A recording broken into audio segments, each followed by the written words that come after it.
A black woman sits alone in a luxury cruise VIP lounge, repeatedly ignored by staff who assume she doesn't belong. Their dismissive smiles and whispered comments paint her as an intruder. But when the ship's owner arrives and calls her daughter, the entire room freezes, and every assumption shatters in seconds. The crystal chandeliers cast diamonds across marble floors. Champagne bubbles caught the light like tiny stars. The VIP lounge hummed with laughter and clinking glasses. Maya stepped through the entrance, her canvas sneakers silent against polished stone. She wore faded jeans and a simple cream sweater. Her natural hair framed her face in soft coils. Every conversation paused. Eyes tracked her movement across the room. A blonde attendant in a pressed uniform glided past, tray balanced perfectly. She served champagne to a couple in designer clothes, then to a man scrolling his phone, then to 3 women comparing jewelry. Maya raised her hand slightly. The attendant's gaze slid over her like water off glass. "Excuse me," Maya said quietly. The woman turned, her smile never reaching her eyes.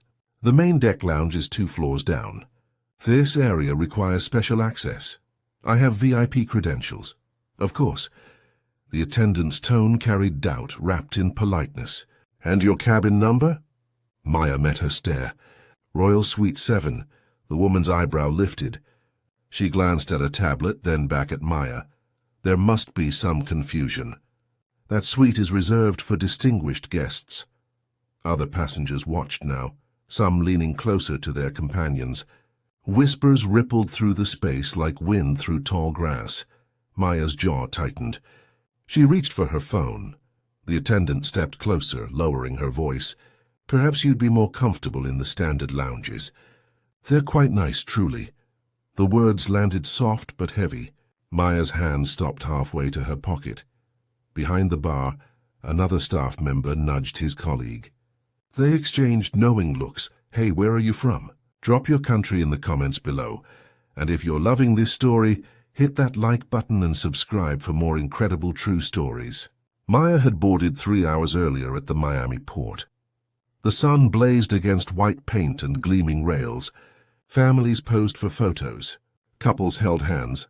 Solo travelers like her moved through crowds with practiced ease. She'd chosen casual clothes deliberately. After months of client meetings and presentations, she craved anonymity.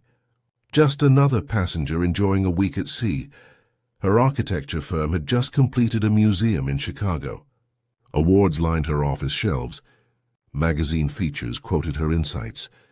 But here she wanted to be nobody. The cruise line belonged to her father, Marcus Wellington.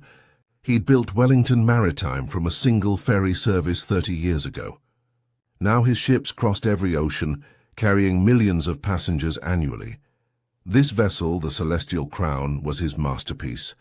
Maya had reviewed the blueprints years ago, marveling at the engineering. She'd suggested improvements to the atrium design. Her father had implemented everyone. She'd flown in secretly for his 65th birthday celebration, scheduled for day 3. The family would gather in the captain's quarters. Champagne cake, speeches about legacy. Her phone held a video message she'd recorded. Her father's favorite jazz played softly in the background. She planned to show it at dinner, watching his eyes crinkle with surprise. The VIP lounge was meant to be her refuge between now and then. A quiet space to work on sketches, maybe read the novel collecting dust on her nightstand.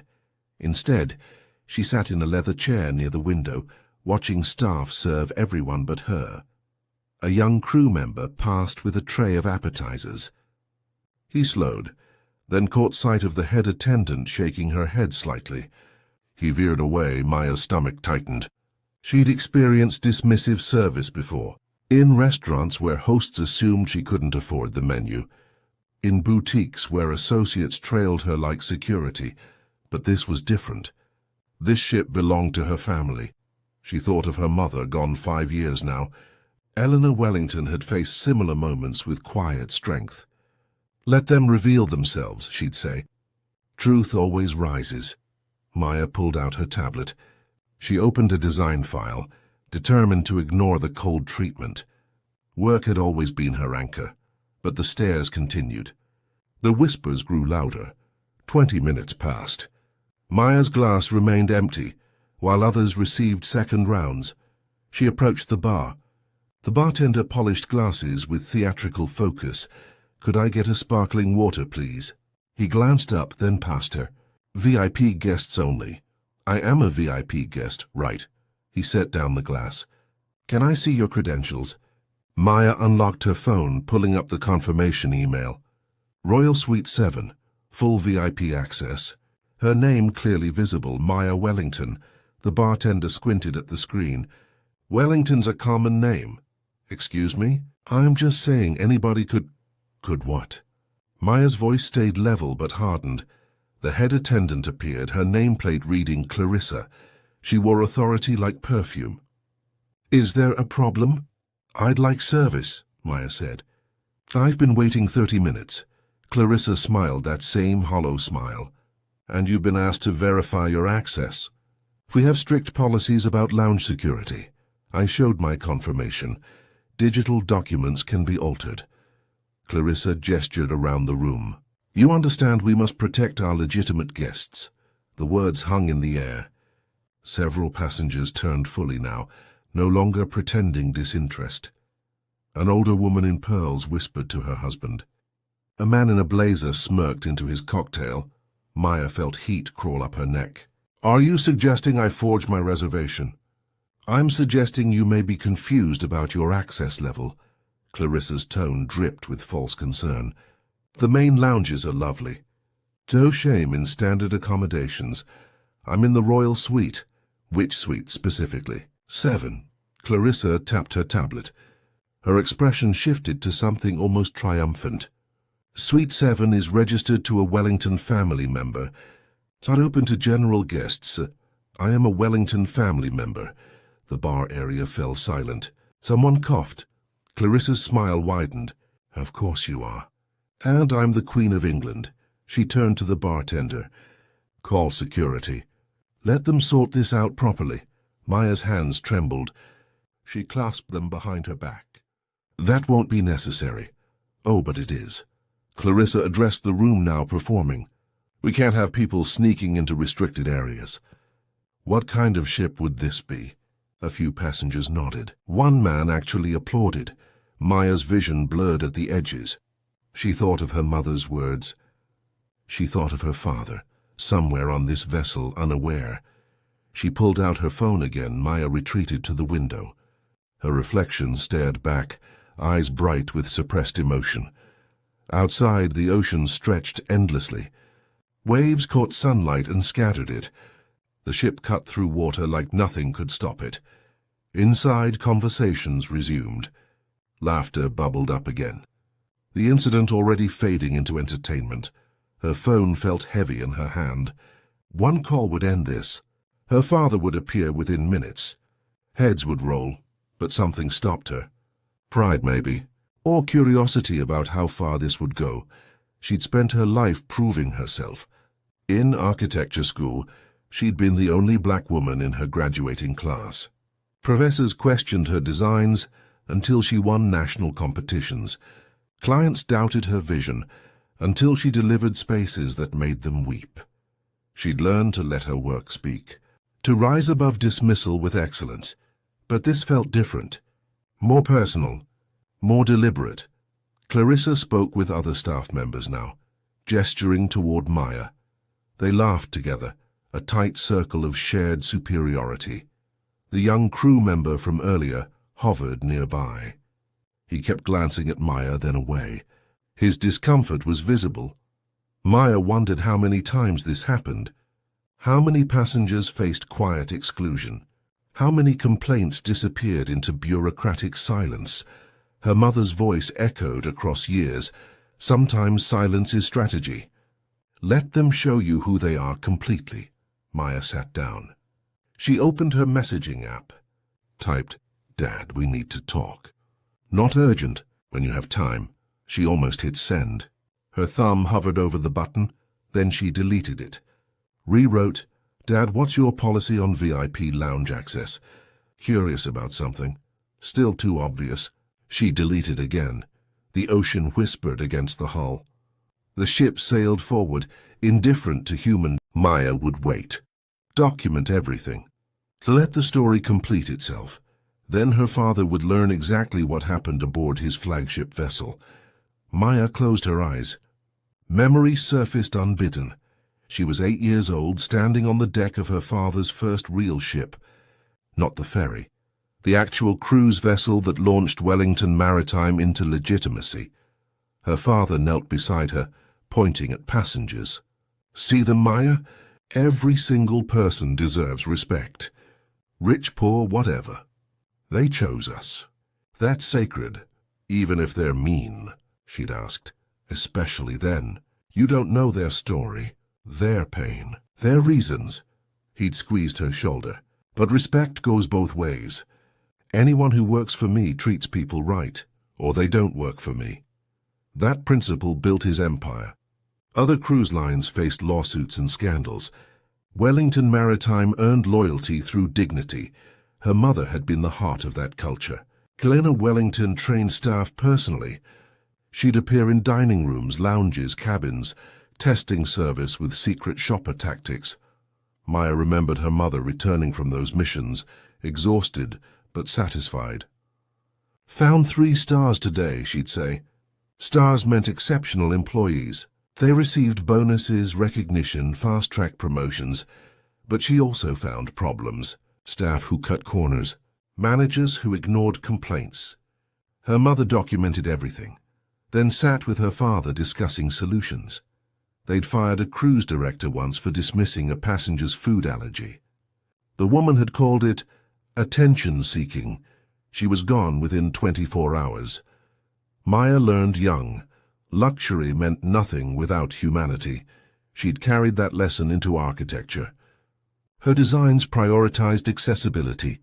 She fought developers who wanted to cut corners on public spaces. She walked away from projects that sacrificed people for profit. Her firm had struggled initially. Clients wanted spectacle, not substance. But slowly her reputation grew. Buildings that welcomed everyone, spaces that felt human. 3 years ago, her father had asked her to design Wellington Maritime's new headquarters. She'd created something radical.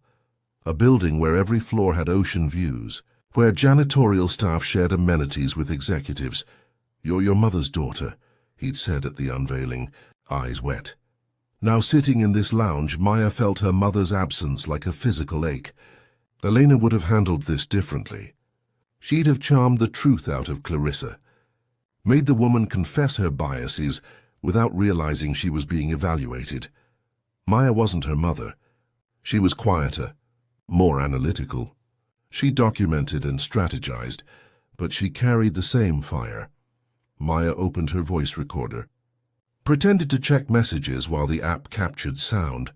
Clarissa's voice carried from behind the bar. I'm telling you, she had the audacity to claim she's family. Family.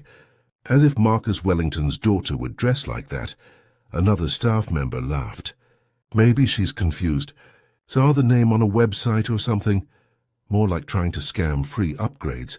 Clarissa's tone sharpened with righteousness. We get them every cruise. People who think they can talk their way into luxury. What do you think she does? Like for real? Who cares? Clearly can't afford to be here legitimately. Probably saved for years for a basic cabin. Now wants to live beyond her means. Maya's grip tightened on her phone. The words carved into her carefully maintained composure. The young crew member, Daniel according to his nameplate, spoke quietly. Maybe we should just check with management. Verify the suite registration. And waste their time? Clarissa snapped. Use common sense, Daniel. Does she look like Wellington family? I don't know what Wellington family looks like. Well, I do. Been on this ship 4 years. Trust me, I know. The conversation drifted to other topics. Shift schedules, passenger complaints, someone's birthday next week. Maya stopped the recording. 43 seconds of casual discrimination. Assumptions dressed as expertise. She opened her messages again. This time she did text her father. When you have time, come to the VIP lounge. No rush, I'm fine. She added a coffee emoji. Their code for situation handled. But you'll want to see this. The response came within seconds. On my way. 10 minutes. Maya's heartbeat accelerated.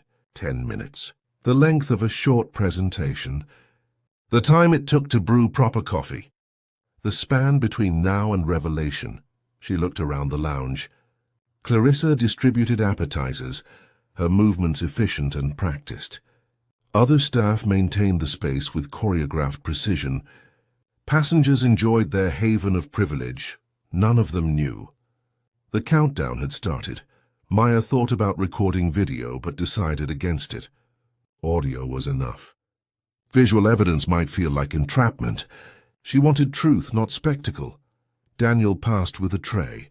Their eyes met briefly. He knew something was wrong. His instinct had been correct. She wondered if he'd survive the aftermath. Good employees sometimes drowned in bad management's wake. The ocean stretched beyond windows. Sun tracked westward, painting waves with gold. The ship sailed on, its course unchanging. But inside this glittering room, everything was about to shift. Maya stood, walked back to Clarissa with deliberate calm. "I'd like to speak with your manager." Clarissa barely glanced up from arranging glasses. "The manager is occupied with important matters. This is an important matter. Complaining won't change lounge policy." Clarissa's smile was plastic. "I've explained your options. The standard lounges are perfectly adequate. I'm not asking about lounges. I'm requesting your manager. And I'm telling you it's unnecessary." Clarissa straightened, crossing her arms. "Unless you'd prefer I call security, after all." They're less patient with my explanations. Other passengers watched openly now. Some looked uncomfortable. Others seemed entertained by the drama. Maya pulled out her phone. "Could I have your full name?" "For documentation purposes." Clarissa laughed. A sharp, cutting sound. "Documentation? Sweetheart, complaints go nowhere. Every cruise, someone thinks they're special. Every cruise, they learn otherwise. Your name, please," told Clarissa Hendricks, head VIP attendant. 4 years of service. Spotless record. She leaned closer, voice dropping to mock whisper. "You think you're the first to try this. Management trusts staff who know this ship. Not passengers who show up in target clearance."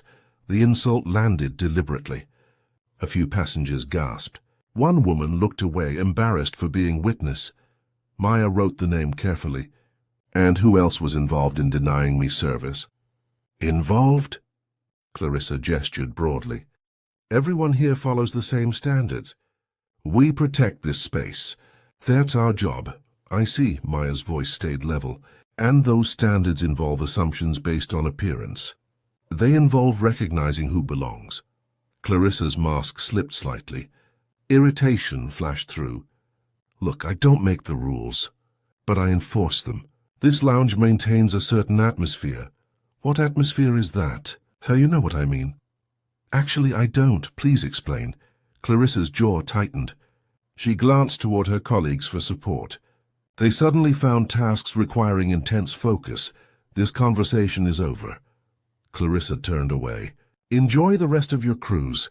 In appropriate areas." Maya watched her retreat. The dismissal was complete. Professional courtesy abandoned for naked condescension. Daniel approached with a water bottle. He set it on the table beside Maya without speaking. His hand trembled slightly. "Thank you," Maya said quietly. He nodded, eyes communicating what words couldn't. Then he disappeared into the back. Maya checked her phone. 7 minutes since her father's text. 3 more to wait. The lounge felt different now, smaller somehow. The luxury turned hollow. She'd given them every chance, every opportunity to correct course. They'd chosen this. The lounge doors opened. Heavy wood swinging on silent hinges.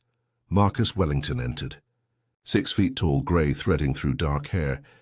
He wore his captain's uniform, white with gold braiding that caught the light. The room shifted. Conversations died mid-sentence. Glasses paused halfway to lips. He commanded presence without trying. 40 years at sea carved authority into his posture. His gaze swept the space with practiced assessment. Then it landed on Maya. Sitting alone near the window, isolated like an island, his expression changed. Confusion flickered first. Then understanding. Then something cold and terrible. Maya stood slowly. Their eyes locked across 30 feet of marble floor. Clarissa was still behind the bar, back turned, arranging stemware. She laughed at something her colleague said. Oblivious, other staff noticed the Maya, he said. His voice carried, not loud, just clear, undeniable. Clarissa turned. The glass in her hand slipped, caught at the last second. Dad. Maya's voice was steady, calm. But her eyes glistened. The single word detonated. Passengers froze. Staff paled. Marcus crossed the remaining distance. He took his daughter's hands in his, studying her face, reading the story written in her careful composure. How long have you been here? He asked. About an hour. And service? Maya glanced at Clarissa, then back to her father. We should talk privately. We'll talk. But first, he turned, addressing the room. His captain's voice filled every corner. Did my daughter receive appropriate service in this lounge? Silence answered. Heavy and damning. Clarissa stepped forward, her face ashen. Captain Wellington, I didn't realize... Marcus raised one hand. She stopped mid-sentence. He looked at Maya again. Tell me everything.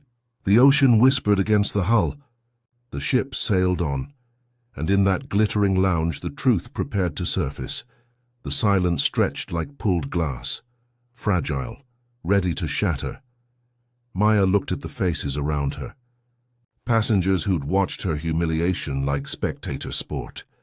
Staff who'd dismissed her existence. All of them frozen now, understanding blooming too late. Her father's hand remained on her shoulder, steady, grounding. Maya. His voice softened just for her. What happened here? She could summarize. Give him the sanitized version. Let professional consequences unfold through proper channels. But her mother's words surfaced again. Truth always rises.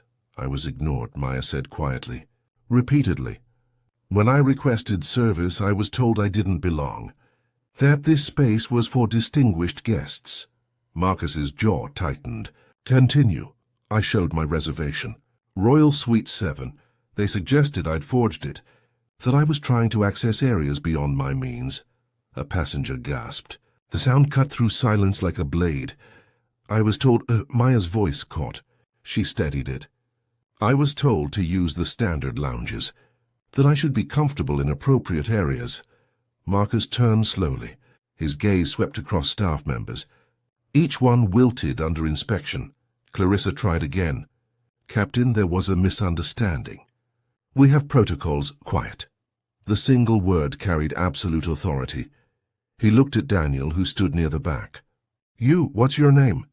Daniel Santos, sir. Did you witness this? Daniel glanced at Clarissa, then straightened. Yes, sir. I saw everything. And? Miss Wellington was treated unfairly, sir. She requested service multiple times. She was refused. His voice grew stronger. I wanted to help, but I was told not to. Marcus nodded once. Thank you for your honesty. He pulled out his phone. Typed rapidly. Within seconds, 3 senior staff members entered the lounge. The hotel director, the guest services manager, the head of security. They took in the scene instantly. Their captain, his daughter. The frozen staff. Clear this lounge, Marcus said. Everyone out except Miss Wellington, my senior staff, and those who served here in the past hour. Passengers rose quickly. Some looked relieved to escape. Others disappointed to miss the conclusion. The doors closed behind them. Now only truth remained. Marcus gestured to the senior staff. This is my daughter, Maya Wellington. She's been a guest in this lounge for an hour. I want to know exactly what she experienced. The hotel director stepped forward. Miss Wellington, please tell us everything. Maya recounted it methodically. The ignored requests, the questioned credentials, the assumption she'd forged documents, the suggestion she didn't belong. With each sentence, the senior staff's expressions darkened. I recorded part of the conversation, Maya added. She played the audio. Clarissa's voice filled the space. I'm telling you, she had the audacity to claim she's family. As if Marcus Wellington's daughter would dress like that. The words landed like stones. The hotel director closed his eyes briefly. The recording continued. The casual cruelty, the dismissive laughter, the certainty that Maya was scamming her way into luxury. When it ended, Marcus spoke quietly. How long has this been happening?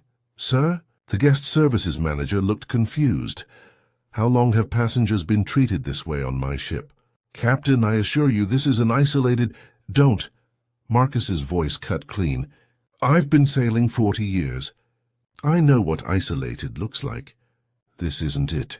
He turned to Daniel. You said you were told not to help. By whom? Daniel swallowed hard. Miss Hendricks, sir. She said some guests require different standards of verification. Different how? She didn't specify, sir. But I noticed patterns. Certain passengers received immediate service. Others were questioned. It seemed to depend on... He stopped. On what? On how they looked, sir. The hotel director's face flushed. Captain, I'll launch a full investigation immediately. This behavior is unacceptable and does not reflect... You're right. It doesn't reflect our values. But it happened anyway. Marcus looked at each senior staff member, which means somewhere our systems failed. Our training failed. Our oversight failed. He walked to the windows. Outside, the ocean rolled endlessly. Inside, careers crumbled. My wife spent years building this company's culture, Marcus said. She believed every passenger deserved dignity. Not because they paid for it, because they're human. His voice roughened with emotion. Eleanor would be devastated to see this, to know that her legacy was betrayed in a space meant to honor it. Maya felt tears threaten. She blinked them back. Marcus turned to Clarissa. You have 15 minutes to gather your belongings. You're disembarking at the next port. Security will escort you. Clarissa's composure shattered. Please, Captain, I've worked here 4 years. I have a spotless record. You had a spotless record. Now you have a termination for discrimination. His tone allowed no negotiation. You're dismissed. 2 security officers stepped forward. Clarissa looked at Maya, her expression shifting between rage and desperation. This is because I didn't recognize you. That's not fair. This is because you treated a guest with contempt, Marcus said. Recognition is irrelevant. Respect isn't optional. They escorted her out. Her protests faded down the corridor. Marcus addressed the remaining staff. Anyone else involved in denying my daughter service, identify yourselves now. 3 attendants raised their hands slowly. Shame colored their faces. Explain your actions, the bartender spoke first. I refused to serve Miss Wellington because she couldn't verify VIP credentials to my satisfaction. She showed her reservation. Yes, sir. But Miss Hendricks suggested it might be fraudulent. I deferred to her judgment. Why? The bartender hesitated. She's been here longer. I assumed she knew better. Marcus studied him. Did you believe my daughter was lying? I didn't know what to believe, sir. That's not an answer. Look at her. Did she seem dishonest? The bartender glanced at Maya. No, sir. Then why refuse service? Silence. The answer hung unspoken in the air. The hotel director interjected. Captain, perhaps we should handle this through formal channels. HR protocols, documentation... No. Marcus's voice hardened. This happened publicly. It will be addressed publicly. My daughter deserves that. He turned back to the bartender. You're suspended pending investigation. If our inquiry confirms discriminatory intent, you're terminated. Understood? Yes, sir. The other 2 attendants received similar judgments. They left quietly, relief and dread mixing in their expressions. Only Daniel remained with the senior staff. Marcus approached him. You recognized something was wrong. Why didn't you report it? I tried once, sir. 2 months ago. Different passenger, similar situation. I filed a complaint with my supervisor. And? I was told I misunderstood the situation. That I needed more experience to judge service standards. Daniel's voice dropped. I was written up for questioning senior staff. The guest services manager paled. Who was the supervisor? Mark Chen, sir. Marcus looked at his phone. Typed again. Mr. Chen will be joining this conversation shortly. He sat beside Maya, his captain's bearing softening into a father's concern. I'm sorry this happened. You shouldn't have experienced this, not here. Not anywhere. It's not your fault, Maya said quietly. It happened on my ship, under my watch. That makes it my responsibility. He took her hand. Your mother would have caught this sooner. She always did. Mom had a gift for seeing through people. You have it too. You just show it differently. He squeezed her hand. She'd be proud of how you handled this. With dignity. With strategy. Maya's throat tightened. I almost called you immediately. Why didn't you? I wanted to see how far it would go. How deep the problem ran. She met his eyes. It runs deep, Dad. He nodded slowly. Then we fix it, completely, no half measures. The door opened. A nervous man entered. Mark Chen, based on his nameplate. Marcus stood. Mr. Chen, tell me about the complaint Daniel Santos filed 2 months ago. Chen's confusion shifted to recognition, then fear. Sir, I don't recall. Try harder. There was an incident. A passenger felt slighted, but our investigation showed proper protocols were followed. What investigation? I interviewed the staff involved. They explained the passenger misunderstood our verification process. Did you interview the passenger? Chen hesitated. No, sir. They'd already disembarked. Convenient. Marcus's tone cut like ice. And you wrote up Mr. Santos for reporting the incident. He overstepped his authority, made accusations against senior staff without evidence. His evidence was witnessing the event. Sir, with respect, new employees sometimes misinterpret. Enough. Marcus silenced him. You're suspended. Effective immediately. Security will escort you to quarters until we reach port. Chen's face drained of color. Captain, please, You have nothing. You enable discrimination through willful ignorance. That ends now. Security removed him. The door closed with finality. Marcus addressed his remaining senior staff. Full audit of all service complaints in the past 2 years. Every dismissal. Every explanation. I want patterns identified and addressed. The hotel director nodded. Yes, sir. We'll begin immediately. And new training protocols. Every staff member, from cabin attendants to senior management. If they can't treat passengers with equal dignity, they don't work here. Understood, sir. Marcus looked at Daniel. You're promoted to supervisor.